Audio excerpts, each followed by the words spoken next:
नमस्कार दोस्तों स्वागत है एक बार फिर से नए वीडियो में आप सभी का। तो साथियों, आज हम लोग इस सवाल को हल करेंगे। ये सवाल समानता श्रेणी क्लास 10th का है। बहुत ही आसान सवाल है।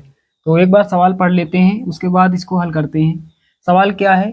वह समानता श्रेणी ज्ञात कीजिए जिसका तीसरा पद 16 है और सातवां पद पांचवें पद से 12 अधिक है। तो यहाँ पर हमें बताना क्या है? यहाँ पर लिखा हुआ है वह समानता श्रेणी ज्ञात कीजिए। हमें समानता श्रेणी बनाकर दिखानी है। तो हल करते हैं इसको। सबसे पहले यहाँ लिखेंगे हल।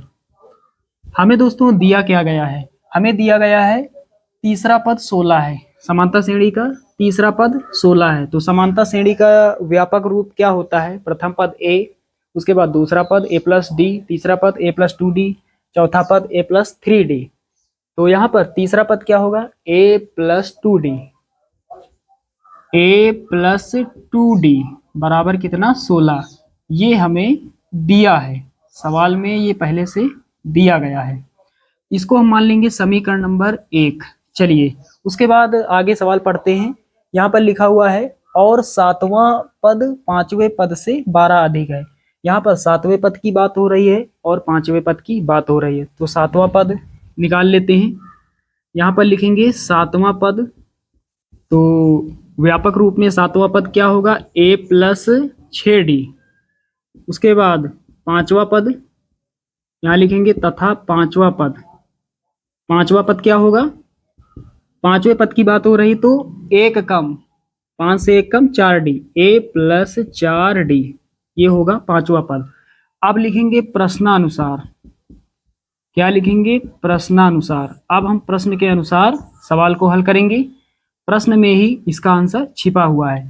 यहाँ लिखा हुआ है सातवां पद पांचवें पद से 12 अधिक है। सातवां पद यहाँ लिख लेते हैं ए प्लस 6d, ये सातवां पद है।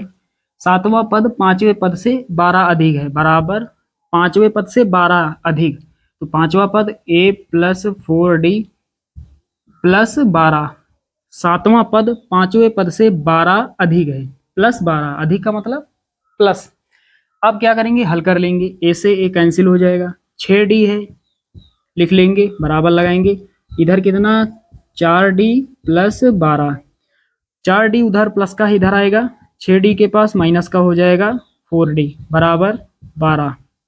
6d में घटाएंगे 4d, 2d बचेगा बराबर 12। 2 से काट देंगे, 2 1 के 2 और 2 छक्के 12।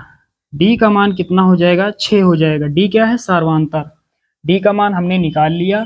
अब हमें चाहिए प्रथम पद का मान, a का मान। तो क्या करेंगे? d का मान समीकरण 1 में रख देंगे।